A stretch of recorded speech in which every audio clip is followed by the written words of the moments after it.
Hello and welcome to another episode of Jaxon Talks Everybody with me, your host, Aaron Mashbitz, aka Jackson Stone. This is episode 132 of the podcast, and I'm pleased today to welcome Damon to the podcast. Thank you. Hey, man. Hey. Thanks for joining me. I'm excited. Are you? Yeah, I really am.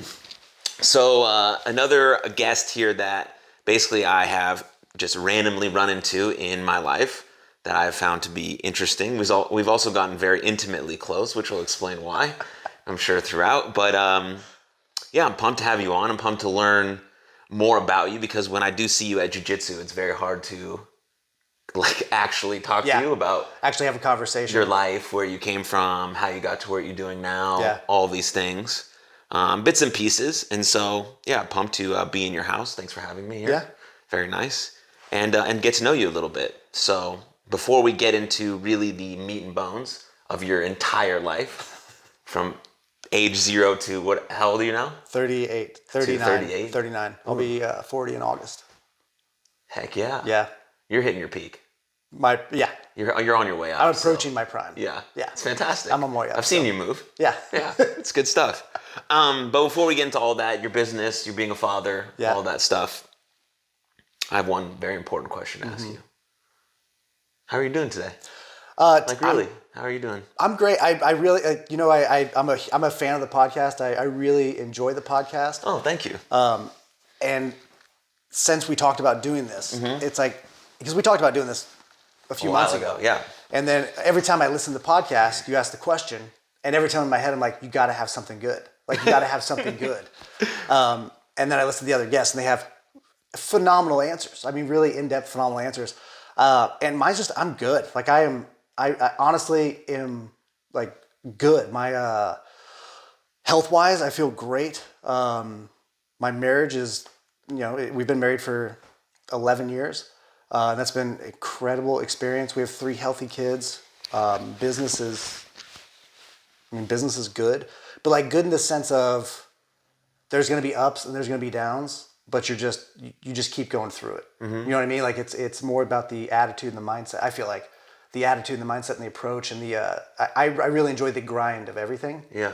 And so that's where I'm good. Someone asked me this, 2 weeks ago at a Friendsgiving. Are you what's better to you? If something's like excellent, is that pretty good, or is that good? Oh, for me, that'd be great. But so pretty good. Yeah, that's what I said too. I would be above good. For me, good is my baseline. Almost I'd say if it's going a little bit bad, it's good. And if it's going pretty good, it's good. Yeah. But if something's excellent, it's excellent. It's excellent or pretty good or great. Yeah, I say pretty good too. Yeah. Had an excellent recording with someone. I was like, my girlfriend asked me, I was like, that's pretty good. You get something away from it. If I'm taking something away from it, but if we're just going through the day, if it's just a good day where nothing great happened and nothing super, super, super bad happened, it's just good. Right. Reminds me of Jocko. You listen to Jocko? Yes. Everything's good. I listened to that recording. He has I go on YouTube and just type in Jocko Good. Yeah. And I love the mindset behind it. Yeah. I love that mindset behind it.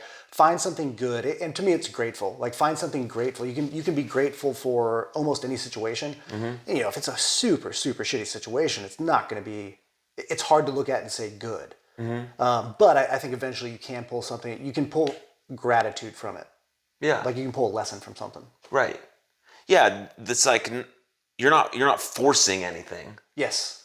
Right. But you're still trying to see that glimmer of light in some of these most dire situations. Yeah. Right. The thing is if something really bad happens and I'm forcing you to be see the good right now. Yeah. See it, dude. Yeah. See it. Be grateful for this. Right now. Yeah. The reason is right now. Both your legs are broken. What's the lesson? Get jacked up top. Right. Eventually. Yeah. Yeah. 2 months, 3, whatever it is for that person. Yeah. We can be okay, now, right? We're still breathing. Yeah. 1. Great. Yeah. Now we build from there. Yeah. Right. Or yes, you lost a family member, sibling, mom, dad. okay, what did they teach you? How can they still be with you? Like, what are these lessons? Yeah. But in the moment, people get caught up in that. Yeah. They're always like, there's a reason for everything, man. But especially when it just happens. I understand the sentiment now that I can think about things a lot more clearly. Yeah. And I've said it before. Or like, hey man, everything's going to be okay. I don't fucking know if it's going to be okay. Right. I don't. I hope. I'm going to work towards it being okay. Yeah. I'm going to try my best to make sure it's okay. And it probably will be. Yeah. Because that's just how life works. Yeah. If you're still breathing, it's still, actually okay. There's still a glimmer of hope. Right. Yeah. But in those moments, I think we could do better as friends or family members to like say something different. You know, because sometimes we don't have to say anything. Yeah. Like if I just hug you or like put my hand on you or like give you some physical contact or look you in the eye and be like, I'm here. Yeah. Like I think that's just as good, if not better, than saying these sort of words that will have a large impact later on. Yeah. But in the moment, they don't resonate as much as you want. And in my experience, personally, when people said that to me, it actually made me feel worse. Yeah. And it made me feel angry. Yeah, that makes sense. You know, because I'm like, what the fuck do you know? Yeah. Like I'm sitting in the middle of my grief right now. And maybe you do know a lot. Maybe your situation's exactly the same, but I can't even see through the fog at this point. And so you just being there means more than you telling me that it's going to be okay. Yeah. Because I have to figure that out for myself. Yeah, just having that level of empathy. That took, I think it took, for me, it was marriage. It took communicating through marriage to actually understand. Sometimes just be quiet or ask how you can help. Like that's it. And maybe, you know, if it's a grief situation, it's how can I help? It's like the person can't even answer. Right. If they just went through a horrible tragedy, they might not be able to answer. Might not be. But just being there for somebody. And understand their situation, be comfortable with the quietness, and don't try to fix something that's going to take a long time to fix. Don't try to fix it in 10 seconds. Yeah. You know, for something that's going to take years, or permanently change that person forever, and they have to get used to being that new person. Right. That's also very true. See, look at that. We got all the way there just from that "How are you?" question. Yeah, I like it. But to ask a follow-up question to the "How are you?" is, you said you're good, so that's sort of your baseline. Yeah. Is there times in your life where it wasn't that way? Yes. Yeah, for sure. For sure. I would say, that's funny you bring that up. Yeah, I was just totally unrelated to the podcast. I was thinking about that either last night or this morning. I would say from like 22 to 26. Age 22 to age 26. Yes. Okay. Was rough. Yeah. Yeah. Why? What were you doing? It was just rough. I was a college athlete. I swam. I only swam for 3 years. You swam where? At Texas, the University of Texas. Great. And so it's the best swim program in the entire world. Is it? It's hands down the best in the world. They have more Olympians come out of there. Holy shit. I don't know how many national titles they have at this point, but it's got to be in the 30s. Like it's. Wow, I didn't realize that. That's crazy. University of Texas at Austin was that good had a swimming reputation. It really is probably the best in the world. Like no hyperbole behind that. Sure. Like it's factually the best in the world. I only really knew not to cut you off. Well, Yeah. I did cut you off anyway.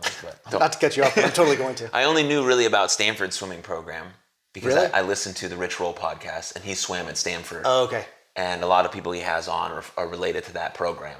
So, so Stanford and Texas, I graduated high school in 2002. Up until that point, Stanford and Texas would go back and forth. Stanford was by far Texas' biggest rivalry. And one of my heroes, like he was 3 years older than me. Yeah. We swam together in Texas growing up. We were on the same team. He went to Texas. And so he would come back and he'd always talk trash about Stanford. Sure. And they'd always talk trash about Stanford. And I was like, yeah, man, like forget Stanford. Fuck Stanford. Stanford sucks. Which is funny looking back. But then I took a recruiting trip to Auburn. I didn't know anything about SEC football. I didn't know anything about Auburn. I didn't know where Auburn was. Yeah. And I sit down with the coach. And he's like, "Hey, we can give you this giant scholarship." And in swimming, probably like baseball, there's a limited amount of scholarships on the team. How many swimmers is there usually on the squad? 20, I'd say 22 to 24 to make a really good NCAA top 3 competitive team. And how many full scholarships do you have? At the time, and again, this is early 2000s, Right. 9.9. Wow. And so I came in, and like we had the world record holder in the 100 and 200 backstroke, who was my year, like full ride. The silver medalist in breaststroke, full ride. another few gold medalists on the team. So the state champ of Texas, right, isn't getting any kind of giant scholarship. It's like, we can get you into the school and here's some books. Like we can cover your books. Wow. And so I looked at these other schools, and Auburn came at me early, and they were like, "Hey, we're going to give you." It was big for swimming. It was like a 60% scholarship. It was a big scholarship. He was like, "But I need to know now, because I have to offer this to the other kids." And I was like, "This is a recruiting tactic for sure." He was like, "Talk to your parents, call your parents, make up your mind, because I have to offer this to somebody." And I was like, "Cool, man. I'm going to wait and see what Texas offers me." And Texas comes in with books. I just had no idea what was going on. But then Auburn went on to win the next 4 national championships in a row. And so in my head, it was like Stanford, like don't go to Stanford. Forget Stanford's the second best program. Mm-hmm. And then that year, they went on to win 4 in a row. Auburn did. Yeah. Wow. Yeah. Interesting. Yeah, but it really went a different direction. No, I have tons of follow-up questions. You do? Go ahead. But I don't want to keep going on your story. I was going to go back to the high school or to college. Yeah, great. So I went to Texas, and it really was like if you want to say, like, I kind of coasted through high school and didn't really have any responsibility. And then you go and you're off on your own in Austin. A lot of distractions down there. Didn't really have looking back, I didn't have a solid basis of who I was. I didn't have confidence in who I was. And so when you don't know where you're going, it's like any path will get you there. Mm-hmm. And I was taking every path. Like, if it was the wrong path, if it was the right path, I was trying to do everything. And really just burned out. I mean, partied too much, mm-hmm. Really looking back in a deep pit of depression, and was self-medicating, alcohol, partying, and that just doesn't work. Like, when you're trying to be a college athlete, unless you're incredibly, incredibly talented, if you want to succeed, especially one of the best programs in the nation, it's just not going to work. I mean, mm-hmm. The problem will fix itself. Right, you're going to find your way off the team mm-hmm. somehow, and so that's what happened. And then when you go, and I saw this with a lot of athletes. I don't know if you saw it in baseball, but I saw it with a lot of my athlete friends. Is you do something your entire life, and then you're just done. Right, you are done. Mm-hmm. Like, your whole identity. Like, I was a swimmer. Mm-hmm. It was the whole identity was swimming. Everybody talked to me about swimming. Everybody that didn't know anything about swimming was like, yeah, he's going to the Olympics. Like, you win Texas State, like, you're going to the Olympics. Mm. And it's just, it was really far from the Olympics, but that's the idea, though. That's the identity that I developed for myself. And then if I'm a hard worker because of swimming. Mm. Like, if I was helping somebody move, I would move more boxes, but that's because I was a swimmer, because I was in good shape, and I accept hard work. Mm. And then all of that, it doesn't get taken away from you, but you basically take it away from yourself. You lose it. And it's like, who are you? And I didn't know who I was. And so if I'm not the swimmer, the next was that I'm a very social party guy. And so swimming's gone, party guy's there. And then it was just, it's a downward spiral. Yeah. When you don't get yourself out of it. So you swam for 3 years though. And then the 4th year you didn't at Texas? In the middle of the 3rd year. And this is where I know it's some mental issues, but in the middle of the 3rd year, I stopped going to practice. And then I showed up to talk to my coach, and the coach was like, hey, you need to go talk to the doctor. And then kind of walked off. And I was like, damn. And at the time, I was like, well, why would he do that to me? Like, I thought he cared. But you're talking about one of, and I think there was 35 guys on the team at the time. Mm-hmm. You're talking about one of 35 guys who didn't show up for practice, who's been in a downward spiral, who he probably tried to help multiple times in the last 3 years. Right. And then, like, what's he supposed to do? Right? At some point, I don't know. Maybe as a coach, like, at some point you have to protect yourself. Yeah. And recognize who you can help and who you can't help, and you can't help everybody. And so, I went into the assistant coach's office another week later and quit. And you quit? Yeah. Because you thought that was the best decision for you, or you just had enough? I had enough. I was kind of burnt out too. I'd been doing 2-a-days and swimming since I was 10. Mm-hmm. Been swimming competitively since I was 5. And then you get, I don't know, man, it's when you get into like depression or you get into a emotionally unhealthy state, I feel like it's really easy to hit the highs and the lows. Yeah. And at that point I was like, this is what's good for the team. Like, I'm being a good teammate. Mm. Not by, don't be a good teammate by showing up to practice when you don't want to. Don't be a good teammate by quitting drinking, right? Don't be a good teammate by getting good sleep and eating healthy and being the best version of yourself. Be a good teammate by removing yourself from the situation. Like, this is the, I don't know what the word is for it, but it's like pious. Like it's, this is I'm a martyr. Like I'm gonna sacrifice myself for the good of the team. Yeah, it's basically claiming in an easy way, like rationality via unearned moral virtue. Yeah. Yes. Yeah. You're claiming to be this moral person. Yeah. Through doing the least hard thing, exactly. Which is quitting. Yeah. Yeah. Yeah. Wow. And then after that, it was just a. And you finished at Texas? You graduated? No, I didn't graduate until COVID. Like 2 years ago? Yeah. My degree is from like 2020. Wow. Yeah. So what happened after that? So you quit the swimming team? Yeah, I quit the swim team, and then I was there for 5 years. So I was there for another 2 years. But it was it just, I didn't know what I wanted to do. I didn't understand how college worked. I didn't understand the importance of college. The point. I didn't understand, maybe not the importance. I understand the point of college. Right. I knew I wanted to make money, but I thought if you wanted to make money, you had to have a college degree. But then if you don't know what you want to do, like it's pointless, right? It's absolutely pointless. And so I changed majors in like the end of my third year, and I was an English major, which I really enjoy reading and writing. Went to a science-based major in kinesiology because there were supposed to be more coaches as teachers, and they would help out athletes and former athletes. Sure. But failed a few science classes, and then it's like the school. I got on academic probation, and at a certain point, I think my parents were like, "What do you like? Stay in school or get a job, but like do one or the other. Don't just stay there taking out student loans and do nothing." Yeah. And so I was like, all right, well, I'll get a job, and got on Craigslist and found a sales job, and fell into sales. Do you think about your college experience a lot? Now that you're in this place where, from the outsider's perspective, things have worked out. Mm-hmm. Obviously not perfectly by any means. I would never use that, but Oh, I would everything you say, said before, healthy family, you're healthy, all these things. I would say, I'd say, right. Nothing can ever be perfect. I am a perfect situation for me right now. Like if you're like, hey, describe perfect, it's healthy relationship with my wife, healthy relationship with myself. My kids are healthy relationship there. Like I feel perfect in each of those. They can always get better, but that does feel like perfection to me right now. Yeah. So while you're in that spot, how do you reflect upon college? Yeah. Do you wish it went differently, or do you think it went the way it needed to go? I used to wish it went differently. I spent a lot of time thinking about how it went differently, and then I was talking to a therapist, and we were doing like business coaching, and she was like, "Well, what's on your mind?" I'm like, "Well, I want to go back and get my degree." And she was like, "Why?" I was like, "I just feel like I want to check that box off."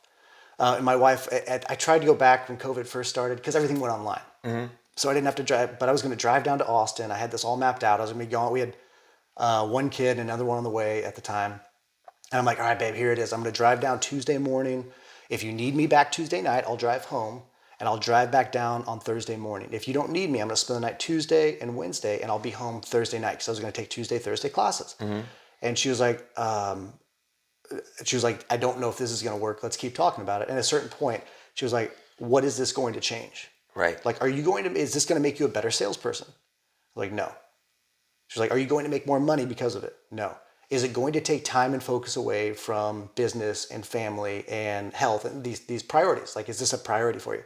Like, no. So you're like, this isn't the right time. And then COVID hit, and it was actually the right time because it's all online, man. Like, I could wake up at 4:30 and work until 7:30, and then that was school. But so I would think about it a lot in that sense. But then this therapist said something to me, and she was like, well, what do you do? It's like, well, I work with people that say the same thing over and over. And I really try to get them to focus on the future rather than just focus on the past. Like I try to get them on focus on activity rather than focus on where they've been or what they didn't do. And she was like, okay, now relate that back to your college experience. Say you went through school swimming. You graduated in 4 years. You guys won a national championship. Maybe you went and had a professional race. So you could say you were a professional swimmer just for your ego. Right. She was like, what would your life look like? Would you be able to relate to somebody who hadn't experienced failure and made a big deal about failure? It's like, no, like that. And that's like my whole life's purpose. I feel like my whole calling into what I'm doing now is served by being like making horrible decisions and living with those and living in that regret. And now I can actually relate to people and help them through it. So that's how you reflect on college. Now I look at college and you look at, I think anybody looks at their life and like one decision leads to a totally different current reality. Yeah. I mean, I probably would, if I would have finished in Austin, I probably would have got a job in Austin because I really wanted to work in Austin, but I didn't have a degree and nobody was hiring people without degrees in Austin at the time. And so wouldn't have met my wife, or not, I knew my wife from high school, but wouldn't have got together with my wife, wouldn't have 3 kids. I mean, it's just like you take those away and I don't want to make another decision my whole life. Like I don't want to change anything about my past when I look at this now. Yeah. Yeah. Well, people rarely think about the sort of downstream effects of these sort of mundane choices that we potentially can make. Yeah. Like quitting the swimming team is not a mundane choice. Right. But it does have downstream effects that you would never predict. Yeah. Right? And you can think about it in such a simple way, like eating a donut for lunch. Yeah. Okay, I'm going to eat this donut for lunch. No nutritional value, not going to give me any energy, but it tastes good in the moment. Yeah. That day, you probably won't see any effects. Right. Right, okay, donut's good, I feel pretty good. And I'm kind of at 3 o'clock, I'm very tired. Yeah. But I'm always tired at 3 o'clock, so whatever. Yeah. So have a coffee. So I'll have a coffee, right? And then sort of other very basic decisions, but you don't have any sort of second order thinking, so you're like, this is fine. And then the next day comes, you do it again. And then the third day comes and you have a meeting now at 3 o'clock. Yeah. You're not energized because you've been eating donuts for lunch. Yeah. For only 2 days. Normally you have a pretty good lunch. Right. Could be better probably, but we'll say donuts. And then the third day you have a meeting at 3 with your boss and you're supposed to present this something and it's going to be the big leap in your career. You blow it because you have little energy and you lacked focus. Little sleep. You had caffeine to keep yourself awake at 3 o'clock the past 2 days because you were worried about the presentation. And then you're jacked up at 6 or 7 o'clock. So you have a drink. One drink leads to 2 or 3 drinks. You wake up hungover and tired. What do you do at lunch? Because you need a little pick me up. You have a donut that you crash again. It's just, It's a reoccurring cycle. And now at 3 o'clock, you don't present well. Yeah. Maybe you don't get fired, but you don't get the raise you want. Right. Now you're unhappy at work. You don't get to go on the trip you wanted with your wife because you don't have the extra funds that you plan on having. Yeah. And all of these things happen based on one single choice. Of a donut. Yep. And I'm not saying that's how your whole life is, it but is, though, it is how your whole life is. It is. And so it's not that you have to be so meticulous about every decision you make all the time, but you have to think about these things. You have to be aware of the choices that you're making are going to lead. So my father-in-law wrote this book called The Slight Edge. Okay. And recently, like this project I've been working on recently is kind of not revamping the brand, but he's never done anything with it. Like it's in a good way. It was a New York Times bestseller. It's a Amazon top seller. It's a US Today bestseller. It's like all these bestseller lists. Do you want to come on the pod? Yeah, he does. He will. But he wrote this book in 2005 because he's traveling around. He's working with a bunch of different distributors and salespeople, and he's helping people get their business started. And he gets the same question over and over and over and over and over again. He said, "Well, instead of answering this question over and over and over again, I'm going to write a book." And his whole he'd do a 6-hour training that was all about every decision you make puts you on an upward curve or a downward curve. And so he writes this book and he puts it out there. And somebody asks him the question. He says, here's a free copy of the book. Or here's the website where you can get the book. Or in 2005, it was like, send a letter to this address and $15 and we will send you a book. Like he never did anything with it. He did it to save himself time so he can go and continue to build a business. And then it just grew and grew and grew grassroots. And it's like baseball teams would pick it up. Football teams, college football teams would pick it up. And then they'd have this awesome story of like, we went from I think there was some team in Iowa. I think it was University of Iowa. Or maybe Iowa State, but their football team picked it up, and it's when they were like a 2-9 or something like that, and then they go to like a 10-1 team, and it's literally because they started to become aware of the moment by moment choices that you're making. It's not like you said, a donut's not a bad choice, right? Donut every day is a bad choice, or be aware of that choice. So when you do start to crash at 3 o'clock, maybe have an apple. Don't have a Red Bull, don't have a coffee. Have something that's going to give you a little bit of energy, but that's not going to continue the snowball down the hill. Right. You can kind of overtake some of that down the negative effects of the donut because you're aware that you ate it. You know you possibly shouldn't, but it makes you feel good right now, and that's what you need. But then you have something that's good for you at 3 p.m. Yeah. Energy drink that's high quality, nutritious, right? Whatever, a greens shake, anything, right? There's tons of options that aren't to just get some healthy energy. A Red Bull. Yeah. Yeah. And so I think that's cool though. So what's the book called? The Slight Edge? Yeah. Nice. What's his name? What's the author? Jeff Olson. Sweet. Yeah. Soon to be seen. On Jaxon Talks Everybody. But I wanted to talk about the scholarships because I think that's super interesting. Mm-hmm. So there's you said about 23 athletes on a good swim team. If you had a really good squad, and honestly, it's probably about 30. 30. You have some guys that just won't make the NCAA team. Sure. Okay, so 30 guys. But they're necessary there to push the other people. I mean, they're a part of the team. Right. And then you have about 10 scholarships, we'll say. Yeah.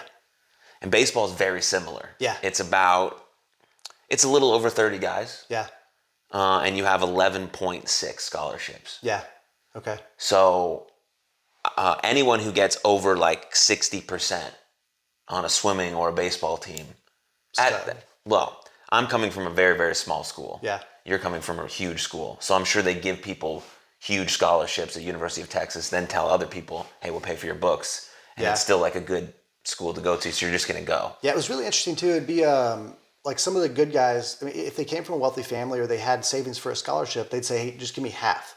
And then use the other half to recruit better people. So that was always cool. Yeah, that's sweet. Yeah, because I got a 40% scholarship at South Dakota State, and that was like a big thing. Yeah. Some of my other friends got around that or less than that. If you're from South Dakota, then it was a little different. But it's just interesting how some of those sports that don't bring in all of the money, swimming and baseball don't really bring in any money. Right. How little scholarships people get. Yeah. And then how what like an outsider's view of a scholarship is. You know what I mean? Because you tell people you got a scholarship, like, oh, you didn't have to pay for school. Like, well, that's not true. I'm actually in some massive debt. Like I did get a lot of benefit, right? Yeah. I'm not claiming that athletes don't get a lot of benefit. They do get amounts. a ton. Like I get first selection on my classes. Yeah. I get someone to help me. There's tutors, especially if you can get in with the football team tutors. Right. It's like all this stuff is extra. Yeah. We still have to put in a lot of work. And so I think that's quite interesting. Yeah, you have to do something. Yeah. But I had some similar feelings that you had post college. Yeah. Everything was wrapped in baseball, of course, obviously. Same with you. I started playing ball at like 4. Yeah. I was on like 3 or 4 teams all the time growing up in this area, like down the street from this house. Yeah. And then you get to college, and then it becomes even more of your life. Yep. And I was the same as you. Like I was in high school, I just did baseball. That was my whole everything. I didn't have any friends. Yeah. I was a part of some Jewish youth groups because of my sister, so that was awesome. God bless. Thank God I had something like that to actually communicate with people and have in touch with some sort of faith and religion. Yeah. But I didn't put full effort into it. Yeah. And I think about that a lot now too. Then I go to college and I'm like, who do I want to be? Well, I start drinking alcohol. Yeah. People start to like me. I start getting good at baseball, start becoming popular on campus. Girls are attracted to me. Oh, I have to study. Yeah. Oh, shoot. I also need to work out because I care about baseball, but I also want to be social and want people to like me, and I want to drink. It's like, holy shit, there's like time management skills don't exist. No. And you just figure it out on the fly. Did they try to teach them to you though? Not really. I feel like I had a good exposure. I had good exposure to time management skills. Like they tried to do something. Yeah. I was just so, I want to say dumb. I was just so, it's just because I think it's just dumb. When you have choices like that, maybe it's just immature. Maybe there's probably a better word for it. But I was so dumb, I could not, I didn't pick up anything. Like they tried to do it. The guys on my team were like, hey, we're all going to study hall, Damon, come with us. Yeah. And I'd be like, nah, man, I'm going to go eat and then hang out and play video games. Like it wasn't, I had people around me who were trying to help. Yeah. But you can't help people that don't want to be helped. Like I was in a place where I did not want to be helped. And whether it's stupidity and you just don't know it or ignorance. Mm-hmm. If you're just ignorant to it and you don't recognize it, or you're actually making the choice like, nah, I'm good. Mm-hmm. Because I didn't understand the long-term ramifications of my moment choice. Right. Yeah. I don't view it as them giving us time management skills, because when my schedule is basically blocked out every hour of every day, I'm not managing anything. That's true. I'm just going to where I'm told to be going. And the 2 hours I have of free time, or the weekends that I have free, or after practice are my only free time, then my time management skills come into place. And what am I doing? I'm going to the bar, I'm going to this house, I'm going to this place, right? But when from 4:30 workouts to end of practice at 7, I don't need to manage anything. I have to be in this place or I'm done. And so that's why when athletes leave school, they have to think about that. You have to think about like, okay, what are all of the strengths that I actually acquired to get to the position that I got to? Whether or not I blew the opportunity or not, that is a different conversation and a different thing you have to get introspective on. But what are the skills that you extrapolated from getting to that position? Because very few people get Division I scholarships in any sport. So you've now reached an elite level. And so then athletes have a hard time seeing themselves as anything else but using those same strengths to get good at anything else. Because I only use the tools I had to get good at baseball. I can't use them anywhere else. What do you mean? You can't use patience, hard work, being a good teammate, showing up, like literally showing up. Think about baseball with just resilience, like dealing with failure. It's like, because the best player in the world still fails more than they succeed. Right, 3 out of 10. You're really good. Anywhere, in sales, I think 3 out of 10 is probably pretty good if you have 3 really good sales. I usually use 1 out of 10, but it's the same. It's the same thing. 3 out of 10, 1 out of 10. It doesn't feel different. Right. Like if you're getting 7 no's, it does not feel different. It's hard. That's why I tell my players all the time, like, very few of the guys that I coach will reach an elite level. And that's totally fine. But all of them can use baseball as the vehicle for these unbelievably valuable skills that they can learn. Unbelievably valuable. The most important thing I want to teach the kids that I play is that no matter what you do, you can come to practice every day, you could show up all the time, you can have the best attitude, the best effort, which you should have, because those things are in your control. Things will not still go your way. You will lose the game. You'll feel bad. You will feel bad. You won't have a good day. You'll feel like you're shit. You'll beat yourself up a little bit. But how do you, if you show up the next day, you put on the uniform, you put on the cleats, and you show up to the game, you've won. Because that's it. Most people will not. Like I read a stat about podcasts, like everyone has a fucking podcast, but everyone stops after episode 10. If you get past 100, you've then become some of the top podcasts in the world. Just by virtue of showing up. It makes sense. Like this podcast is now a top 5 shared podcast globally. That's just awesome. Because I decided to show up every week. Have you gone back and listened to your first 10 podcasts? Yes. What's your assessment of how they went compared to now? Well, interesting because it's fun. I started this podcast as a parody of my wrestling character. Oh, okay.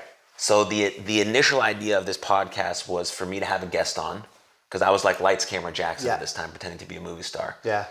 And so I would have friends on who are also wrestlers. And I would only ask them questions about me. And they would answer the question. Like, hey, Damon, what do you think Jaxon Stone's greatest moment is? And they would answer. It was actually a pretty hilarious idea.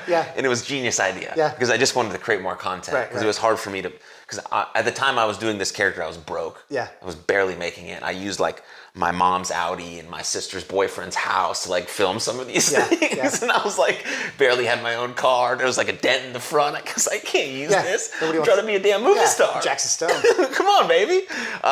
And so I was like, all right, I can create more content because it's just a couch. I just need a microphone. Whatever. And I didn't even have a stand. I didn't have microphones when I started the pod. I was just like, I'll just have my buddy sit down. I'll ask him questions about me. I'll tell him how to answer them. And it'll be like 3 minutes. And then that happened for a little bit, and I just kind of got bored with that, literally asking questions. So the podcast just turned into me just having a conversation with other wrestlers. And then a bunch of stuff happened. I wanted to like change basically the trajectory of my whole life. So then I had a thing with my roommate, and he was on the podcast a lot. And so basically I had to restart the whole podcast, except like 3 episodes. So I don't have a ton from when I started. But the first couple are like with my best friends. We're on trips. I have like my parents on there. And so they're not good. They're not good. But I love that they're on there. Because I think that's the beauty of doing things that are public facing. Because now I can actually show you that the best way to do anything is to start. It's just do it. Like I didn't have a camera, I didn't have a microphone, I didn't have anything. And people started to like my podcast, and then people were like, oh, like we can't really hear you, so we're gonna send you some microphones. Like, oh. We enjoy your content, but we want to hear you better. Production is shit. Basically. Here's an Amazon gift card. Exactly. It's like, oh my God, thank you. And so then you just start to put out more content, and then you learn from other podcasters like Tim Ferriss and Rich Roll, like how do they have like an organic conversation and still get to the points that they need to get with some structure. Right, because they usually have guests on who like want to get somewhere, right? They're trying to promote a book, all these things, but they doesn't want to be like, all right, tell me about your book. Yeah. No one's going to listen to that. They got to get it in an organic way. They have to read the book. They have to understand it, the guest, all of these things.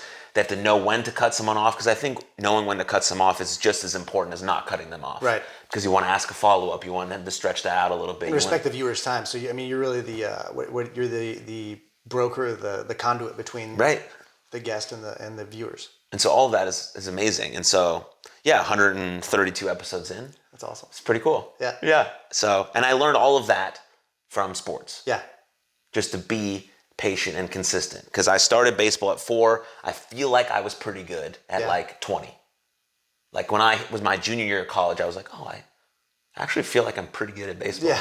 Like I feel like I might be able to play professionally. Right. Wow. That took me a long time. 16 years. Yeah. To feel sort of confident in my ability. Even if I had a bad day, I'm like, oh, I can overcome this. This is no problem. And that's the same thing with anything. Same thing I had in wrestling or podcasting. Yeah. And then now I think it's the same thing you've had over the long haul. Yeah, it was, and that's funny because when you're growing up, and especially maybe you got it with baseball too, but with swimming, everybody, you're like, oh, I'm a swimmer. Like, oh man, that's a tough sport. That's a really tough sport. You're learning so many great life lessons. I was like, buddy, I jump in a cold pool, I swim up and down a black line as hard as I can and do whatever the coach tells me, and then I get out. Like that's how you thought about it. Yeah, that's what I do. And I swim for so many months, and in the end of the end of the spring season, I get a week off, and at the end of summer season, I get 2 weeks off, and I live for those vacations. And so somebody would be like, "Well, what are you good at?" I was like, "I'm really good at working for a short amount of vacation. Like that's I want time off. I want to work really, really hard and sacrifice for a short amount of time."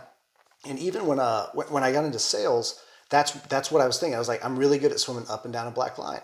Like I can't do sales. Like I could if phone calls. My first sales job, I'd make like 300 phone calls a day, like something crazy. We're at our desk at 7:30 a.m. and you don't leave until the job's done. And it was like, that was literally what we would say, which is so corny and cheesy now, because I think the first job was like, we're making $28K a year and 1% commission. So it'd come out to like $29K a year. 1% commission? Yeah. It was recruiting. It was set up this way. And we would be in the middle of making phone calls. It'd be like, how many hours you put in this week? And like, we'd go through the hours. It'd be like, we're making $7.25 an hour. Like I made $25 an hour as a bartender in college. This is not the same. Right. Like, and I probably met more influential people bartending than trying to recruit. Better relationships you're creating as a bartender for sure. For sure. And so I look at that, and I bounce around from sales job to sales job. And it really wasn't until, my wife and her dad launched our company now, Neora, and it's direct sales, network marketing, like a Mary Kay, right? It's friends selling friends to each other, right? And I was like, well, and then I read The Slight Edge. And when they launched the company, were you and your wife together dating? Yeah. So my wife and I went to high school together. Okay. I moved back. We both moved back in 2007, 2008 to Dallas area. Or to Flower Mound, where we're from. Yeah. And then there was a kickball team. I saw she had moved back on Facebook. We needed another girl for a kickball team. And she lived in Dallas, and she had a nice car, and my car was not great. And so I invited her to be on the kickball team. Dude, kickball is really fun. Kickball's really fun. It was good. It was a really. We had a really, really good time. You guys were friends in high school? Or you just knew each other? No, we were friends. We would hang out. Okay. We were friends in high school. So you asked her to be on the kickball team? Yeah, and then we'd carpool back and forth from Flower Mound to Dallas, like a 30-minute drive usually, and then hang out and maybe have a beer or two after a Tuesday night kickball game, which now just sounds exhausting to me. But then we drive home, and then we started dating, and I was still in my making horrible decision phase. Were you? Oh yeah. Like what sort of decisions now that you're outside of college? Just too much drinking? Yeah, too much drinking. Priorities. Like really, honestly, it comes down to not knowing where I wanted to go, and that's it. Not knowing where I wanted to go, because we sat down. So here I am, like, and I've always enjoyed spending time with my wife. Like she makes me laugh. She's hilarious. She's loving. She's caring. But But she gets sarcasm, and I am fluent in sarcasm. And I've done like I've read books and we use people use sarcasm as a defense mechanism. Yeah, I'm like, it might have developed that way, but I really enjoy it. Like I really do enjoy sarcastic jokes, not at appropriate times. Right. Like I enjoy the ribbing. Like when I'm sure we'll talk about jiu-jitsu, but like I enjoy going to jiu-jitsu because there's very sarcastic and sometimes not sarcastic jokes made to each other. Right. And it's almost some of the guys on the line, like you say something and you're like, is that too far? And then they'll make a joke back. You're like, perfect, we're good. Right. We're good. It's like being back in the locker room. It's also interesting at jiu-jitsu because you can sort of tell who played team sports growing up. And who was in the military. And who just decided to do jiu-jitsu like later in life because they like it. Yeah. You know, it's like it's an interesting dynamic. Yeah, it really because there's a ton of military guys. It's a melting pot. Yeah, it's definitely a melting pot. All right, go back to where you're at. Yeah, me and my wife would we drive back and forth. But I always enjoyed spending time with her. Mm-hmm. Like, so this is somebody I acknowledge that I enjoy spending time with. She's hot, like she's gorgeous. Love spending time with her. And we were dating, and we went on a date, and I sat down with her, and we were talking about the future. I was like, I never thought about the future before. Like, I never really even thought about it. And she was like, well, when do you see yourself getting married? I was like, married? I was like, yeah, like I'm going to be 40 and I'm going to find a 20-year-old, to somebody in their 20s, not a 20-year-old, somebody in their 20s to procreate with, like to have kids with. That was your thought then? That was my answer to her question. That was your answer? Yeah. That's not even a, this is what's going through my head. This is how I said it. This is what's going through my head. This is how I said it. And she goes, I feel bad for the person that marries you. And then we went to a haunted house. And then we didn't go on another date for 2 years. 2 years? Yeah. Wow. It was a long, I mean, but rightly You're almost at 40 now, so. Yeah. That's so interesting. Well, good. Well, one, good on her for not hanging out with you anymore. For sure. So obviously very smart woman. Yeah. And then 2 years went by. What did you do? Let me see. I mean, you don't have to give any details. No, did you find any direction? I started going to church. Was that like I stopped drinking. Was that a point of reflection for you? Like, that was like a sort of like, I need to do something different at this point? Her leaving was, I wish I could look back and be like, I missed her so much. Everything changed after we broke up, or stopped talking. We were just dating. But yeah, I started going to church. I stopped drinking. I started sleeping. By stopped drinking, I mean, like I'd go out on the weekends, right? Like I wasn't drinking during the week anymore. Sure. And just kind of calmed down. I switched jobs, which was a good point, and started working with people that were a little bit older. You know, that my first job out of college, my first 2 jobs out of college, it was like working with a bunch of other 22-year-olds, and it's like let the party go on. Yeah. Right. It's like 6th, 7th year of college. And then I actually enlisted in the Air Force. I got a contract for a pararescue jumper. It's like a combat medic through the Air Force, and I was all set to go. And I was going to church. I wasn't drinking at all at this point. I was working out all the time. I had some contract sales job, which it paid really well, but it also wasn't that many hours. So I was working out 2-3 times a day. And then I ran into my wife. I went on my first time to go out in like 6 months. Ran into my wife at a birthday party. She was randomly there. She wasn't a part of the birthday party. We were just at this bar in Dallas. Yeah. And I was like, hey, how's it going? Like, Amber, I haven't seen you so long. Like, what's going on? How you doing? She was like, oh, it's my birthday next week. I was like, really? I was like, hey, let me take you out. I'm going to call you. I'm going to take you out. And she was like, okay, you'll call. Like the same guy that said, you know. Oh, yeah. I'm not getting married till I'm 40. She's clued in. Yeah. And I called her the next day. And you actually called? Oh, yeah. I actually called, asked her on a date, planned out the whole date. Wow. Made a playlist for the date. Like really went all the way on Apple Music?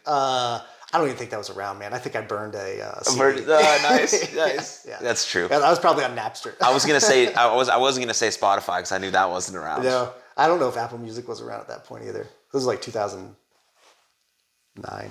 Oh, maybe. I was a junior in high school. 2008, 2009. Yeah. So we went out, and then we got engaged a year later, and we got married a year after that, and then her and dad launched a company that we're with now, or we own now, in 2011. So we got engaged 6 months before we launched the company, and then we got married 6 months after we launched the company. Were you always going to be part of it? No. I was with this startup out of New York called ZocDoc. So I was supposed to go to the Air Force. I hurt my knee a week before I was supposed to ship out. They said you can still join, but you can't jump out of planes or do anything cool. I was like, look, I already met this girl.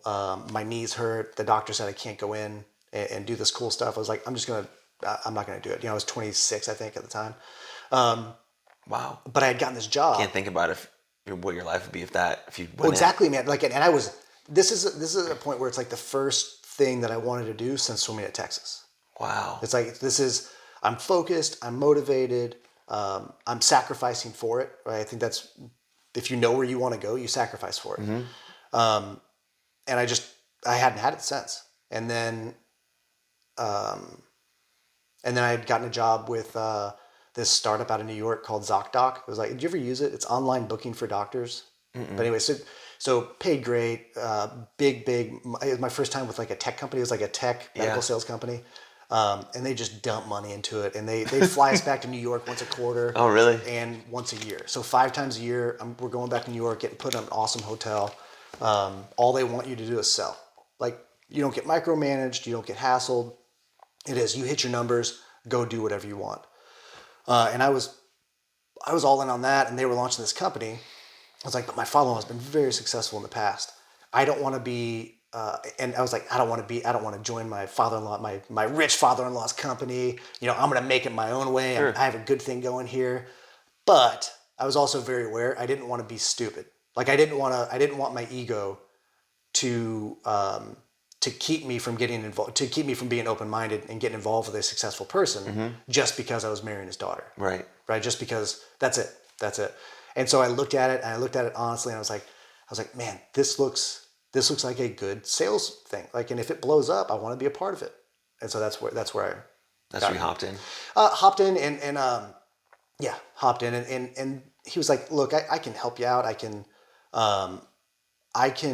help you be. I could put you in a position where you'd be more successful financially than you'd ever been before, but you wouldn't learn anything. He was like, so you're just gonna have to get started and build your own thing. I was like, that. And looking back, it's the greatest gift of, because he could have put me in a position that had a sales team underneath it already, right, and was already getting commission, but I wouldn't have learned anything at all. And so now I'm. What position did you get put in? Nothing. You just sign up like everybody else and work from there. Yeah, and start sharing the product with your friends and them saying no, and that's it. And that helped you? Oh, tremendously. Yeah, tremendously. And now with my wife's taken, naturally over the last 11 years, she started out as like VP of marketing, and now she's a CMO, mm-hmm. And chief sales officer, and all around like runs everything, right? But for her to get the perspective from me of building the business from the ground up, and then for me to have that perspective to talk to her about it, it's priceless. That experience, I can say with no hyperbole, is truly priceless.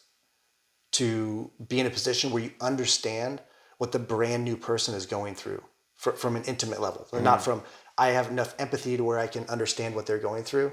It's from real life personal experience, we know what the brand new person is going through. Right. And that has to help you as a leader. Oh, yeah. And being able to relate to someone. Exactly. Like, I know exactly what you're struggling with. Yeah. And I can say with 100% honesty that if you attempt to do these things, it'll potentially turn out great. Yeah. Because you can't say with 100%. You'll get better and better. Yeah. Just like with podcasting, man. If you were going to coach somebody on podcasting, you'd say, go back and like listen to this very first podcast. This is where I was, right, and this is where I am now. But the hard part with success, I feel like, because you're more successful, right? Like, you look at a big podcaster, like you look at Rich Roll, mm-hmm. and you're not Rich Roll, right? Mm-hmm. Like, you're not getting the downloads that Rich Roll is, and so you might say, I'm not a successful podcaster. But the brand new person starting out is like, Aaron, please, like, you're the only one that'll actually talk to me. Like, you're a successful podcaster. What do I do? Like, you're in the top 5%. Yeah. You're the top 5%. Like, please, like, you're successful. Help me. Right. And the hard part is, most of the time, they only see, well, if Aaron can do it, I can do it. They don't think about episode 1 to 131. Right? They don't think about that process and that journey because they can't see it. Mm. I think that's the hard part with when you look at mentoring somebody, or when somebody gets started out, it's because when they get to 10, like, they quit because they can't see steps 10 through 135. Right. Yeah. They can't see those steps. They don't understand what it takes. Yeah.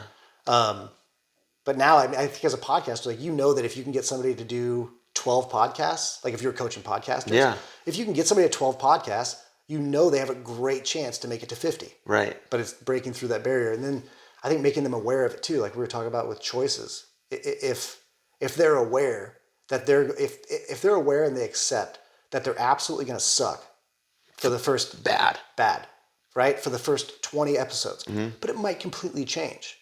Like if you were to write down everything and like, this is like, if you look where I came from and where I am, episode 2, you'd be like, hey man, someday you're going to be doing jujitsu and there's going to be a guy there that you want to interview and you're going to go over his house. You're going to do your 135th podcast. Is going to be on his couch and it's just going to be completely random. And you're like, Jaxon Stone doesn't do that. Like you might be talking in third person. Yeah, I would. Right? Episode 2. For sure. But that's, I mean, it's just, I think it's the cool thing, but it's one of the hard things of, success is people don't see where it starts. They might understand where it starts, but they don't see the time in between. Yeah. Right? Because that's not cool. That's not cool. The romantic story is I started with nothing and I ended with everything. The romantic story, that middle part. The overnight, 10-year success. Yeah. Whatever that is. Well, it's interesting. I'm sure you find this too with the people that you're leading to get to the position they want to be in, is why you're doing it. Right? If I'm if I'm doing anything because I just want to be successful. Yeah. Well, okay. Yeah, I just want a lot of people to listen to me talk. That's your goal as a podcaster. Well, when you do your first 50 episodes and only your mom, your brother, and your best friend listen for all 50 episodes, you're like, well, what's... Did you ever have people tell you they listened and then you look at the download numbers and you're like, I'm still at 4? Yeah. I'm like, where did you listen? Can you tell me exactly when and what time and what device? And it's like, but it's cool, right? So if you're doing it for, this is obviously true for everything, like a real intrinsic value. You've become extremely concrete as to why you're doing what you're doing. Yeah. Yes, you're still going to have those moments where it's like, oh, this is really hard. Yeah. And I'm getting really annoyed with being up until 3 a.m., editing this podcast, making sure it's good, trying to find sponsors, getting the right thumbnail, editing it, finding guests, emailing them saying no till 3 a.m. because the episode wasn't right and something came wrong and I have to get it out on Tuesday because that's what I said and I'm going to be consistent with that.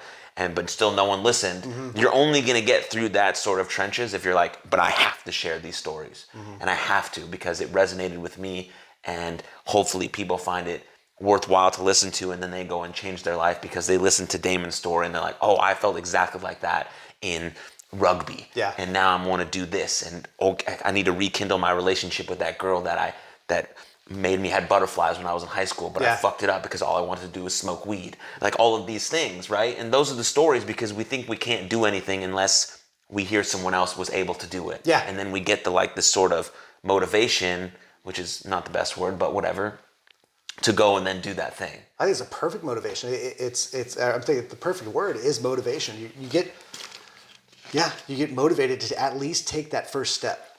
Like and you know that there's I don't know what it is. You're getting motivated to take the first step with the faith that there's a final step that you're eventually going to get to. Like I think that's where stories actually make that middle part human. Mm-hmm.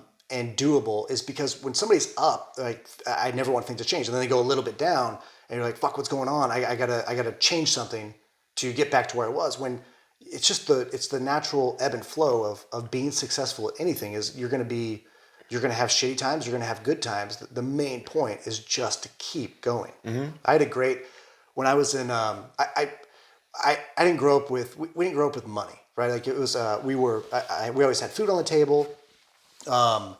My mom would work 2 jobs. She was a teacher and she would work another job sometimes, like delivering newspapers or cleaning she used to clean the pool and the tennis courts at a little club, or she would work nights at Target sometimes. But so, it wasn't like we didn't have food on the table, right? We always did, but we didn't have money for extra stuff. It was just, we just never did. And so when I got into a job, the professional force, I thought a job was something you hated to make money. And if I'm going to hate something, I might as well make a lot of money at it, because if I'm going to hate it either way, making a little bit of money or a lot of money doesn't matter. you might as well make a lot of money. I was so money focused until I got into what I'm doing now. Right. When I realized other people have other motivations. Like everybody has their own motivation for their own reason, right? And the thing is to tap into those motivations, or drivers, or whatever it is. Because when I got started, it was literally for money, and it was, and thankfully with swimming, I was like, what am I really good at? I was in my late 20s. I was like, what am I really good at? You take away from swimming, like swimming was the only thing I'd been really good at that point. Mm-hmm. You can jump into a cold pool, right? You can make yourself do something that you don't want to do, and then you can do something over and over and over and over and over and over and over and over and over again. Like that's where I was like, I can thrive at that. Mm-hmm. And that's thankfully with the company I'm with, it we had a system, and that's where I think the system helped me so much. Was I would just do it over and over and over again with regardless of the outcome. I would just do it over and over and over and over and over and over again. And it wasn't until like 3 or 4 years in, or maybe 2 or 3 years in, I had a friend, Craig, who was a lot older than me, really, really wise. And he said, Damon, do you know why people work this business? I said, Craig, they're here to make money. Like I could give a shit what their reason is. They're here to make money. So let's show them how to make money. Right. He's like, man, can you tell me everybody's reason for working the business? It's like, Craig, money. Like they're here to make money, right? But he's like, yeah, but how much money? I was like, as much money as they can make. He was like, you're missing it, man. Like you're missing the point. We had a long conversation around it, but and of course I'm paraphrasing. But his point was everybody's working this business for a different thing. Some people work this business for money. They work to make $200 a month to pay for gas and groceries or make things a little bit easier. Some people don't even work it for money. They like the people they hang out with. Mm-hmm. They like the people they're associating with. Some people work it to replace a job or to save for retirement that's coming in 20 years. That's a much different approach than if you want to quit your job in a year, right? Different people want to make different amounts of money. And then we have to adapt the system. Or we don't adapt the system. We apply the system differently for their motivations. That was my first venture into like you don't just want to make as much money as possible. Do I even want to make as much money as possible? And I don't. I really value freedom more than I do actual money. Like I freedom of schedule, freedom of choice better than I value that more than just collecting money. Like yes. I don't care about the money. I care about the freedom that the money will provide. Right. Yeah, that's the most important thing to me. Like I want to be able to do what I want to do when I want to do it. Yeah. And sometimes that's working 80 hours a week. Yep. Because that's what I want to do. Yep. I want to get it done. Yeah. And some days I'm like, I'm working this and that, and I don't really feel like recording today. And but if I don't, so then you think about all these other things. You get to priority.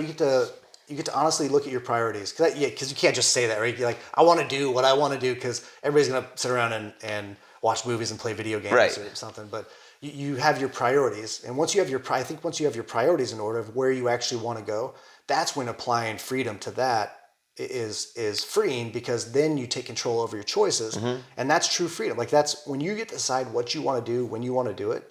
That's free. Like to me, that's freedom. That's freedom. Like you have control over your life. You're not doing what you want to do all the time, like every moment. Right. But it's probably serving that purpose somehow. Mm-hmm. As our friend Jocko would say, discipline equals freedom. Yeah, discipline equals freedom. Which is right. Yeah. Right. If you get the things done that need to get done. Yeah. And you get them done early and often, then do what you want to do. Then do what you want to do, which could be more of those things. Yeah. Which could be something different, which could be starting a business, having a conversation with a friend, having a nice meal, going on a trip, continuing to work, right? And there's different constraints for different people, right? Obviously, we work for ourselves, so it's a bit different, and we have a bit more freedom to go at jiu-jitsu at 11 o'clock in the middle of the day. Right. But some people have a 9 to 5, right? And where their constraints are a little bit different, but the discipline equals freedom still applies. But if they wanted to change their situation, they can take that discipline, and it might take a long time. Yes. Right? But they can come, I think it just gives them freedom. Once they realize, and I think especially with the 9 to 5, I read this book, the first Christmas I ever spent with my wife and her family, my father-in-law gave me several books. One book was How to Manage Your Boss. The whole premise of it is that your job is there to serve you. Right? Your job, it's still your time that you're putting into your job. So you decide how that job's going to serve you. If you're just showing up from a 9 to 5 with no purpose and no long-term goal, it's not going to serve you. But if you show up and you want a promotion, you want a better job, you want to save enough money so you can work for yourself or start your own business. It's there. It's there to serve you, not the other way around. Your boss is there to help you get what you want to get, no matter how you can manage that situation or use that situation. Your boss is there to help you get promoted. Your boss is there to help you get a better paying job someplace else. But your boss is there to serve you. That if they're not a servant leader, then you can still use that situation to make them a servant leader by serving you. Now that you've been doing what you're doing for about 10 years and you come to a point where you have a team underneath you, what sort of tips, advice do you have for people who are trying to lead people? Lead yourself first. That's my wife and I always come up with a motto for the next year. We just did a planning session in Austin, and it gets us on. We take a vacation away from the kids, away from the house, away from jobs, work, everything. We spend good quality time together, and that's our motto for 2023 is lead the way. I think right now, in probably I think it's in the world, but I think especially in the United States, we are severely lacking two things. One is leadership, and the other one is community, is relationships. Yep. Based off the pandemic, and I think oftentimes I've said that to some different people, and they immediately go political. Sure, politics is always going to be a big issue. I think in every aspect of society, we're lacking leadership. We are lacking leadership within the home. We're lacking leadership in the business world, in the spiritual world. I think there's a void of leadership. I agree. And I think that starts with people leading themselves. Well, just claiming it to be political is a cop-out. Yeah. Because if you're not leading yourself or the people in your community, which could be one person, three people, five people, if you're not then doing it, then, like basically Jordan Peterson says this, I don't know if you follow him, but he's like, if you can't put your house in perfect order, like your house, whether that's you living in your apartment, then you have absolutely no reason to then throw stones or claim that things aren't going well outside of your home. Yeah. Right? Because you have to make steps, right? Okay, my home is in perfect order. Yeah. Okay, now I have this larger community around me. Okay, how can I do that? Or should I join a church? Should I join a group? Whatever. Okay, now I got my community in order. Yeah. Okay, now how can I make a state better? And you build from there. It's not just, all right, my house is a mess, everything's shit, so I'm going to go run for office. I'm going to go run for office and blame it on that. Yeah. And so all my problems are based on the person who doesn't even really know that you exist. Yeah. He knows that you exist because you're American and all that stuff, right? But whatever. But you get my point. Yeah, lead yourself first before you start pointing fingers. It's get your house in perfect order. Yeah, what is it? Is it Gandhi? Be the change you want to see in the world. Is that Gandhi? Be the change you want to see in the world. So I like that. Yeah. So you learn that. That's good. Yeah, lead the way. Lead yourself first, and then communication. I really would. I would direct people back to your podcast with Coach Steve Bacon. That learn how to listen. Communication is more about listening than thinking about what you're going to say next or winning the conversation. It's so much about listening. People will tell you where you can help them. If you're looking to lead people, you're looking to serve people, people will tell you where you can serve them, where you can help them. And if you can help them, and that's probably the next step, is focus on the people you can actually help. Don't try and bang your head against the wall trying to help somebody that doesn't want to be helped or isn't in a place where they're ready to be helped. Love them where they're at. Right? You don't call them and be like, hey, I can't lead you anymore. I can't. So I'm cutting you out of my life. Love them where they're at. Right? If somebody's not calling you back and you're consistently pursuing them, trying to develop a relationship, well, they either don't want a relationship with you, which is fine, right? You've got to be okay with that. Or they're so busy or they're in a place right now where they can't have a relationship with you. They don't have time to call you back. And that's fine. Love them where they're at, but don't beat yourself up or bang your head against the wall. Trying to pursue that person and serve that person. Look for somebody else, right? Look for the people that you can actually help and help the people that you can help, which are the ones that are willing to be helped. So, I would say those are tips. Yeah. Lead the way, communicate, and help the people that want to be helped. Yeah. That's what I always, one of my affirmations that I would say for years, and I didn't do it this year, but one of the affirmations I would say for years is I'm here to work with people who want to be helped. Or I'm here to work with people who want to work. Right. But it's because if I'm like in my business, I have a lot of different people that I can call and try to help. But if they're not calling me back, they don't want to work with me. And so I can either quit, right? I can take that personally, say, well, I'm not a good coach. I can't help this person. I can't help this person do this. I can't help anybody. Or, it's usually on them. It's like dealing with a bully, right? I mean, probably a horrible example for what we're talking about right now, but usually when somebody's mean to you, right? Yeah. It's because they have something going on. It's not because you actually did anything. Like, if you were a jerk or not. But if you can't figure out what you did wrong, more than likely it's something going on with that person. Love them where they're at. See if you can help them. See if you can serve them. But don't. I forget the podcaster's name, but it's don't light yourself on fire to keep somebody else warm. Right. You're basically letting them know that you're here. Yeah. And when you're ready, yeah, I'm still here. Because when I say that, sometimes I find the inclination for some people is to make a very dramatic break, and basically it's like, hey, if like send some passive aggressive text of like, well, if you're not ready to work with me, I'm here when you are, or if you're not ready for success, then, or if you're not ready for the level of success where I'm going, then I'm gonna have to not respond to your text messages anymore. Sure. Something like. It's just, it doesn't have to be so dramatic because that's just you serving yourself. That's you making yourself feel better about them not wanting to talk to you. Yeah. When it can just be, hey, I'm here for you if you ever need to talk. Right. Like you don't have to be. And if you've been honest and forthcoming and reliable to them, then that message comes off just that way. Yeah. If you've come off any other way, yeah, then it's going to sound a little bit different. And then don't read too much into how people respond if they do respond in a negative way. Or if they respond at all. Right. Right. If they say they don't have time, it's probably like just take it at face value. Like they say they don't have time. Right. Yeah. The communication piece is, I mean, it's everything. It is. It's literally everything. Yeah. Like if we could just try to be a little bit more curious about people. Yeah. Listen to them. They're going to tell you everything you want to know about them. Everything. If you just be quiet. Give them the space. Yeah. Right. And understand that there's going to be these very weird, quiet moments. Right. Where people are just like thinking about things. Yeah. Feeling, thinking about the next question. Right. That's one thing I think with, I've noticed it myself. I used to travel around a ton. I would do a ton of events, be with a lot of people throughout the year, right? I'd be around a lot of people, have a lot of different conversations. One thing that I noticed, even before COVID, is I started doing bigger events. And so, doing an event with 15 people is different than doing an event with 200 people. Right. When I do an event with 200 people, people would be coming up to me to ask questions. People come up to me to see what I think about this. People come up to me for my opinion. People come up to me to take a picture.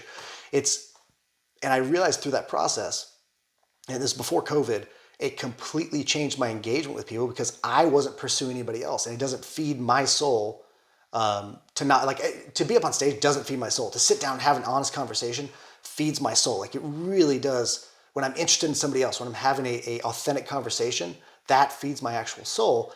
And so I realized through that process that I had to get back to being interested in people because it's easy just to receive praise. But if you're not interested in people, you're not going to connect with people. You can't really help anybody if you're just talking at them all the time. Right. Right. It's listening and asking questions, answering questions, having that authentic communication wherever the conversation goes. Yeah. It's a skill. Yes. It's a skill. Yeah. I give this advice to people all of the time, but if you want to become a better communicator, listener, and basically be more sophisticated with your language, have a friend over. I'm sure you've heard this. Maybe you've heard it on one of the pods. Put it on record. Put the phone down. Yeah. The other person's phone is away. That's the only phone in the room. And you can't touch it. You press record, and you guys just speak. Yeah. Speak about literally anything. There doesn't have to be a topic. You can say a topic like we're going to talk about this. And you just speak for 30 minutes. Yeah. And see where it goes. If you start speaking for more than 30 minutes, great. But there's nothing else that you have to do except speak. Yeah. Then you both can listen to it back and see where you may have cut someone off. Like I know this is very deliberate about your speaking, but this is how we have to be because we're communicating with people every day. Yeah. If we can't get across what we need and we want, no one's going to know that I can't read your mind. Yeah. And if I can't be sophisticated with my language, then what's the point? Right. I'm never going to build any sort of substantial long-term relationship if I can't express anything. Right. And so this is the easiest way you can do it. Yep. And then, because then you don't have to put it in front of a public. No one's going to give you scrutiny. Yep. Like you don't have to do a public speak. You don't have to go to improv class. You don't have to do any of that. You just literally put your phone down and you talk to your buddy. And some people have come back with me, well, I don't have friends that I could do that with. Okay. Well, This is the first step in building friendships then, right? Put the phone down and do it yourself. Yeah. Speak on a topic that you care about. There's a lot going on in your brain. Get it out. Yeah. Okay, how are you concise? Okay, then how can I do that if I go to a social event? If I go to a bar, okay, how can I then introduce myself in a way where I know I can talk? I can look someone in the eye because I've practiced speaking on my own. Yeah. It's not just a thing that just happens. Yeah. You don't get good at this. No. Like you may know how to read and write, but you don't get good at just like talking and verbalizing and expressing and feeling and listening and being curious and taking a step back and having quiet moments. Yeah. Like all of that stuff has to be learned and practiced over and over and over again. I was listening to Tim Ferriss, who's one of the best podcasts in the world. Yeah. He's at episode like 700 or something, and he stumbled over his words and he said like 3 times, and he goes, there you go, people, still fuck up even 700 episodes in. Yeah. I'm like, I'm not gonna have my editing team take that out because this is how it is. Yeah. I'm like, there you go. Has like 12 books. He's like right. 20 million downloads on his podcast, right? He had to stop doing speaking engagements because people were asking him to do them too much. Yeah. And he still does that. Yeah. And so you thinking like yourself, well, how do I get good at You're the practice. Yeah, just do it. You have to do it. And I think some people granted, there are people that are naturally better at communicating. Mm-hmm. There's people that are naturally more empathetic. There's people that are naturally more curious. Right. But you can't hide behind that because it is a skill. Mm-hmm. It's not you're either 6'8" or you're not 6'8". Right. Like it's not I don't know what that would be, a trait. It's not. Yeah, it's not innate. Yeah, right. It's not God given. It's something you can absolutely get better and better and better at if you want to. If you want to. Mm-hmm. Well, it's the same person that probably gets asked the guy who's 6'8" gets asked all the time, "Hey, do you play basketball?" Right. He has an innate gift of being 6'8", but maybe he didn't want to. Right. Maybe he didn't put in the work. Yeah. And maybe that's a really tough question for him because he knows that he regrets not putting in the work. Mm-hmm. But we all have the innate ability to speak. Yes. Well, some of us communicate. Some of us do not. Some of us have some handicaps, but generally speaking, right, everyone has that ability. Yeah. And so we can all get better at it. Right. And then how much better would the world be if everyone knew how to communicate at like an extremely high level? Yeah. Or attempted to get better at it. Yes, exactly. Like unbelievable. Because I think what I understand after learning how to communicate, and a lot of this goes to, again, getting married. I did not understand empathy. It took somebody very smart and very patient my wife helped me a lot along the way for communication, but that's what I learned. Most of it is about listening. Mm-hmm. It's mostly about listening and not waiting for your turn to talk. Yeah. Committing to a long-term partner will make you mature very fast. Expose your growth opportunities. Yes, very quickly. Yeah. And that's awesome because you need that. It is. Right? You need someone to tell you, hey, this is where you're not good at. Yeah. But I love you. Yeah. And I want to help you through it.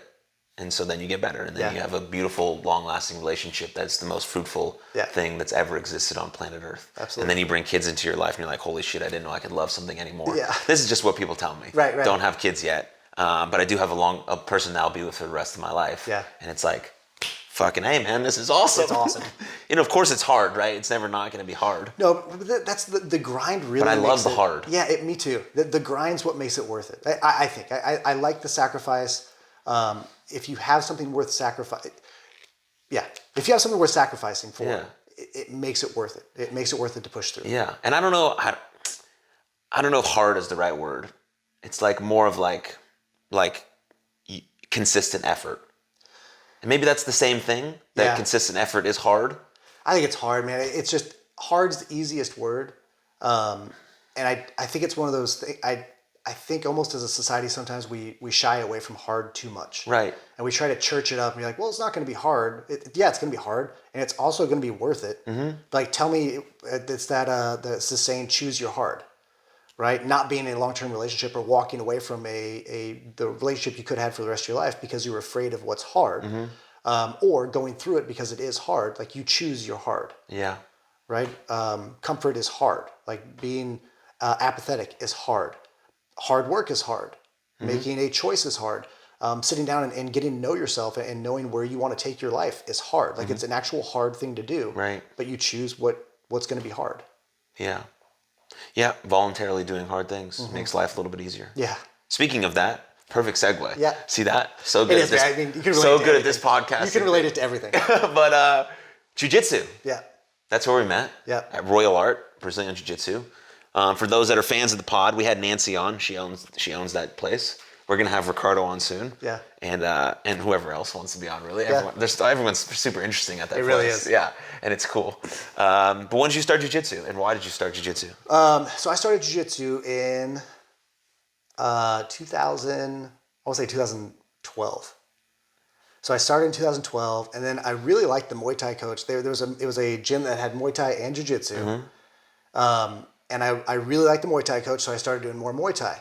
Then after like 3 years of that, I came home, my nose was all bloody. I had to go do a presentation and fly. My wife was like, "What are you doing?" Like right at this point, you get paid to talk to people. Right. You get paid from a anti-aging beauty company to talk to people. That's funny. She's like, "What are you doing?" That makes sense. I was like, "That's a really good point." And I don't like getting hit in the face. Like that was. It sucks. I started it as something challenging that I've never done before. Sure. It was in swimming, so it's like it's not a lot of physical contact. I really enjoyed the confidence that came from it, from the, I guess the realization of what conflict would actually look like. Like if I was going to get the fights that I had been in before, it was like a bar brawl, and you throw a wild punch and it might connect with somebody, and you just don't know what you're doing. Like I had no idea what I was doing. I was better off talking and walking away.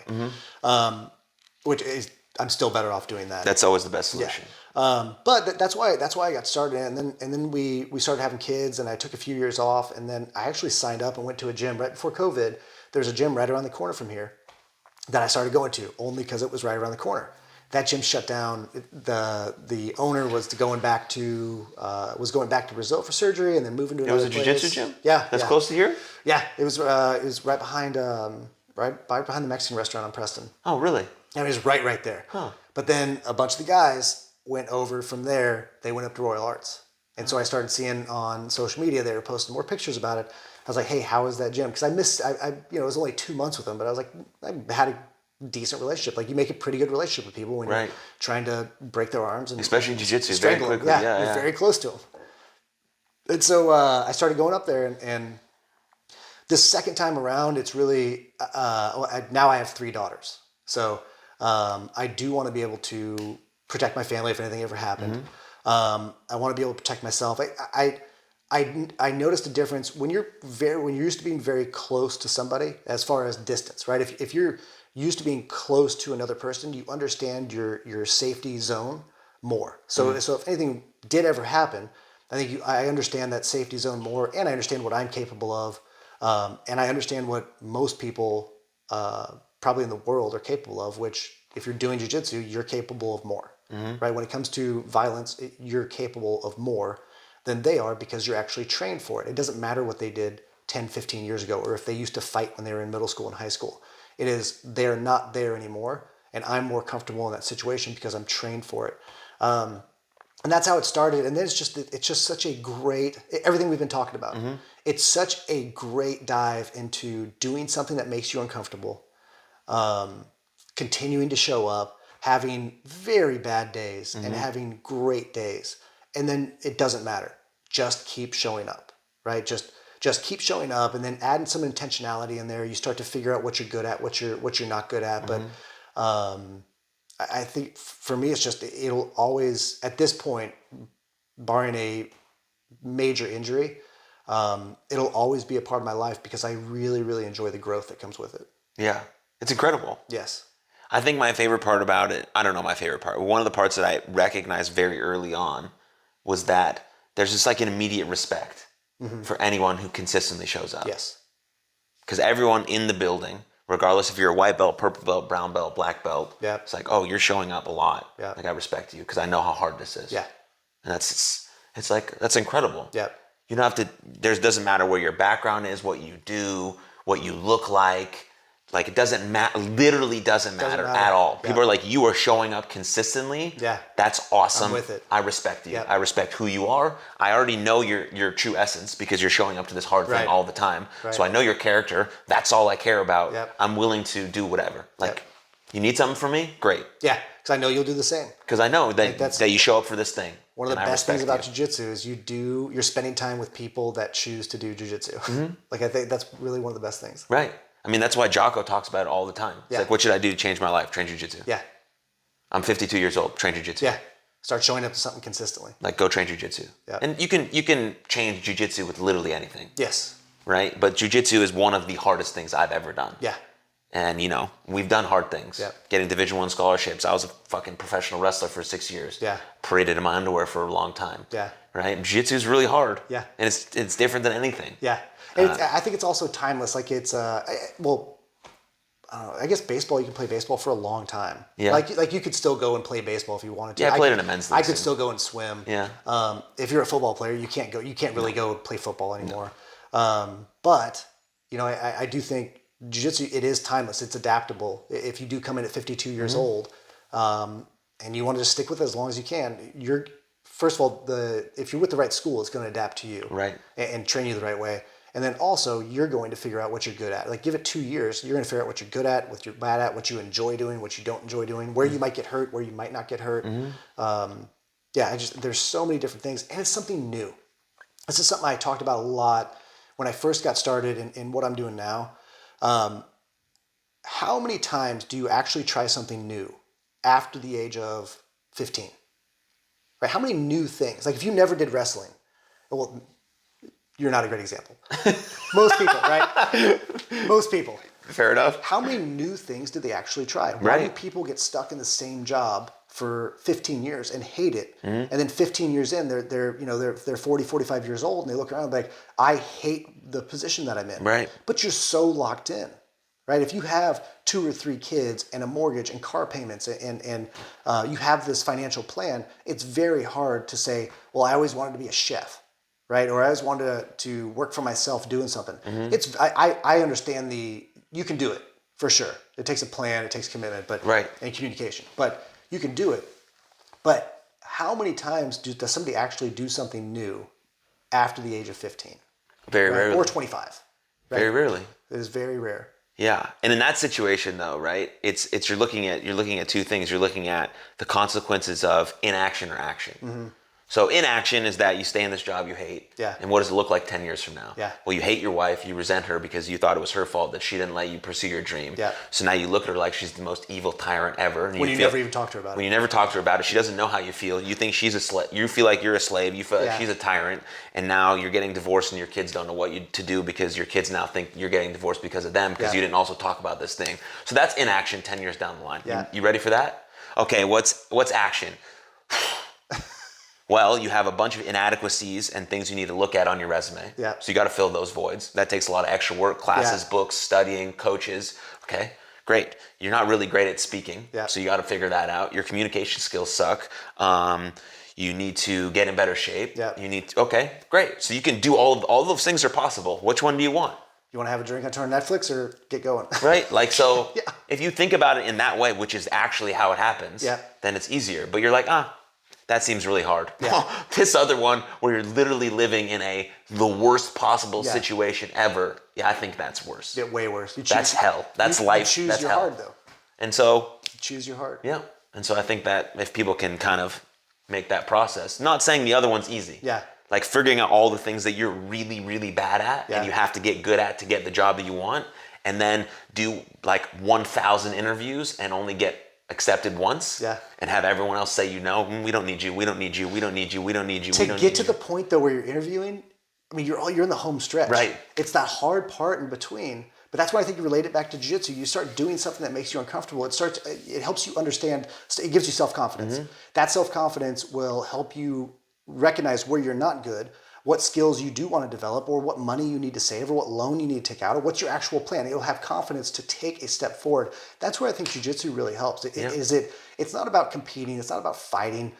Very few people in our gym actually compete. Right. Like have been to an actual competition. Right. We don't hear a lot of stories about people getting in fist fights. Never. In the gym, right? It's not once have I heard about that. And not once have I ever heard anyone even wanting to do that. No. Like that's farthest from it when I think about it. Very few people in our gym get hurt. Right. Very few people are walking away with you might. There's bumps and bruises all the time. You're going to pull a muscle, of course. right? Like you're out of shape. Your back's going to feel a little icky. And if you're getting closer to 40 or past 40 or whatever, you're going to be, your body's going to let you know what you can do more of.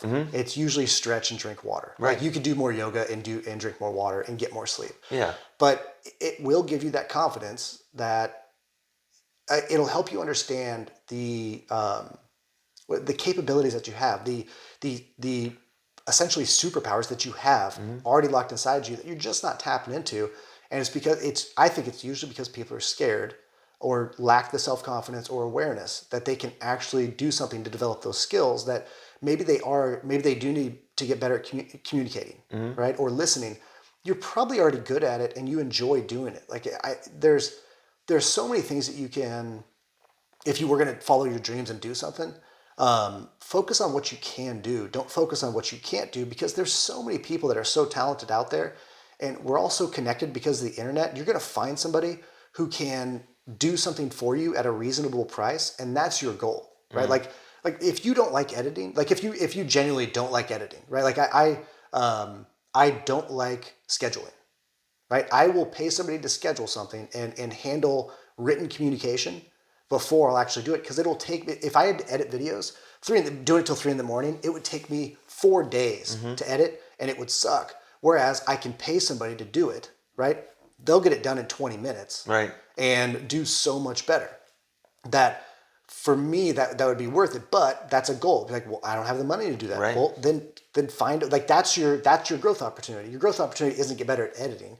Your growth opportunity is to maximize your time. I'm talking to you specifically, but it's 100% fact. But it's your growth opportunity is figure out how you can either sacrifice, right? If a Netflix subscription would pay for an editing service every month, cancel Netflix, right? Look where you can either save or make money so that you can maximize building relationships, reaching out, getting the next guest, because somebody else can edit. Nobody else can sit here and do this. Right. Nobody else can somebody else might be able to schedule this, but nobody's going to build that authentic relationship on LinkedIn or Facebook or Instagram or Twitter or wherever you're going to reach out to people, or jiu-jitsu or in real life. Nobody else is going to do that to get them on podcast. Somebody else can edit. Somebody else can do sound. Somebody else can do whatever. But that's where I think if somebody's looking at their dreams, if you're looking at making a change, don't look at everything you can't do. Think about why you want to do it, what your life is going to look like if you do it, when you do it, and then start looking at what you actually want to do and what it takes to take the first step, because you're not going to have a plan for 100%. You'll never have a 100% plan, right? And just like we were talking about the podcast, it's never going to go to plan, right? If Jaxon Stone in episode 2, what do you think his plan was for 130? Right? Like, what do you think it actually would have looked like? Right. It would have looked completely different. Yeah. Completely different. But you had a plan, you stuck with the plan, you showed up. The plan is just there to get you the plan needs to be good enough to get you to take the first step. Right. That's it. Because you can always change the plan. You can always adapt the plan. But it needs to get you good. It needs to be good enough to get you to take the first step. And so that's when you say motivated, I think some of those things they're motivating because they're just motivating you to take the first step or the next step. And that's where it's really important. But I think with jiu-jitsu, it just gives you help me realize how good I am not, right? How badass I am actually not. And then that if I show up with something, I can get better at it. Yeah. Or do something consistently. Do something consistently. Yeah, do something consistently with intention. I think that's the thing. So, I mean, for jiu-jitsu, some days I'm just showing up, but now, thankfully to Ricardo, it's my mindset might be physically, mentally, I'm not here. Like I'm literally just showing up. My goal is to just move. Like if I get in a bad position, it's not to stay there. It's just to move. It's to do something rather than do nothing. Because when I first started, if I'm tired physically and mentally, I'm getting smashed. Like I'm just laying there. Right. Now I know I can just move a little bit. Right. And just doing something is going to lead to better results than just doing nothing. Yeah, some micro goals to lead up to whatever the ultimate goal is. Whether that be just getting better at jiu-jitsu. Yes. Right. And I think tournaments can be cool to like test your skills. Yeah, for sure. Because as that's why I started doing jiu-jitsu, because I was doing Krav Maga. Yeah. Just in the same complex. And there's no testing of my skills. Right. Right, because Krav Maga is meant for if someone get jumped by somebody with if a knife. someone literally tries to rob me, or tries to break into my house, or tries to beat the shit out of my girlfriend, or whatever it is, right? I'm ending that situation as quickly as possible because it's already escalated past like the talking stage. Right. Someone has literally tried to harm me, and so I'm doing whatever I can to fix that. And you can't practice that in the gym, right? You can go over some of the movements and the mechanics and the technology and the mindset, whatever. But you can't go full speed, right? Because people get hurt. That's the idea. You're trying to hurt someone or defend yourself. And so I was like, I like it, but I need some like competitiveness. Yeah. Like I need something where I can just like get after it full speed a little bit. Yeah. And then even have the mindset of being that, like if you have the Krav Maga skills and then you take that into a competition, having that mindset of being able to apply something full force. You're not shoving somebody's nose through their brain. But, right. But you're gripping as tight as you can. Yeah, you're right? trying as hard as you can, and mentally, within reason. I mean, you're there to defeat that human being. Like you're there to. And then hug him afterwards. Win. Yep. Like, dude, you showed up too. Great job. Cheers. They do that in every UFC fight, man.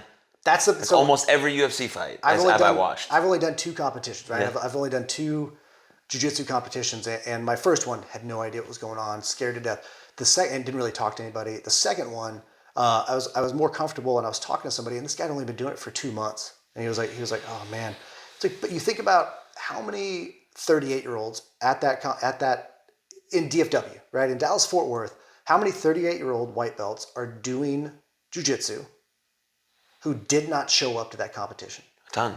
Right? He already beat all of them. Right. And that's what went through. I didn't tell him that. I thought about it afterwards. But you should have. I didn't think about it. But that's my mindset now is by showing up, you're already beating everybody else. Like because I go to competition really fast in my head.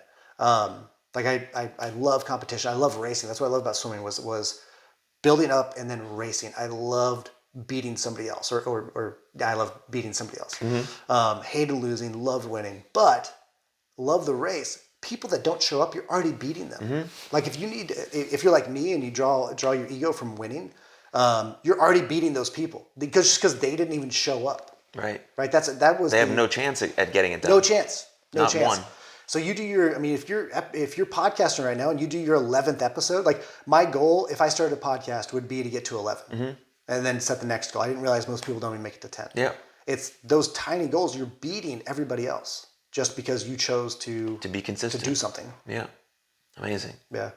We're cruising, man. We are. This is great. But I don't want to keep you too long. So I will ask you my final question. Okay. But before asking my final question, because I don't like to end on that stuff, if people want to find out more about your company, where should they go? You can send me a message on Instagram. Yeah. Just Damon.Rourke. We'll link it in the show notes. Yeah.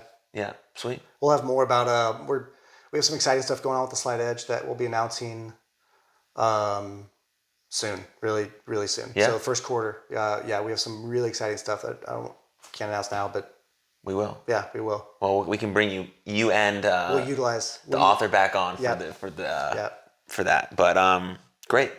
So here's my final question. Okay. If you, personally, were going to create a billboard, and you're going to put this billboard up, and millions of people were going to see this billboard every single day. Yes. What are you going to put on it? It have to do with what we were just talking about. It's something is better than nothing, period, do something. Something is better than nothing, period, do something. Do something. I love it. I think most people just stop thinking, just do something. Mm-hmm. You spend enough time listening to podcasts. You've spent enough time watching YouTube videos. You've spent enough time reading books. If you're prepared, just do something and then go back to all that stuff. But take some action. But you have to go out and do. Yeah. Or you're ever going to know what you need to then tweak. You have to go out and do. You have learned knowledge and activity knowledge. Get some activity knowledge. You spend enough time in the classroom. Get out and do something. And then you can apply all this learned knowledge that you're consuming. But there's so many great podcasts like this one out there that are just filled with personal development, that are filled with tips. And the main point, everything we've been talking about, is do something. Mm-hmm. Take one step forward, and then all of this stuff makes sense. But if you're not moving forward, if you're not taking action, some kind of action, then it's, at some point it's just useless. You're just sitting there and you're staying in school rather than getting out in the real world. Yeah. Perfect. Yeah. That's a great way to end it. I like it. Yeah, man. Like it. Thank you. Thank you, man. Thanks for having me. I appreciate you sharing all your knowledge. You're coming on. That was fun. Your insight, your wisdom. We should do it again. Yeah, for sure. Okay, good. I'd love to. Thank you everyone for listening, watching, wherever it was, YouTube, Spotify, Apple. I appreciate it. Please, if you haven't already, subscribe or give us a review on any of those platforms, and come back every single Tuesday for a brand new episode. But most importantly, please take good care of yourselves and others, and I'll see you next time. Cheers.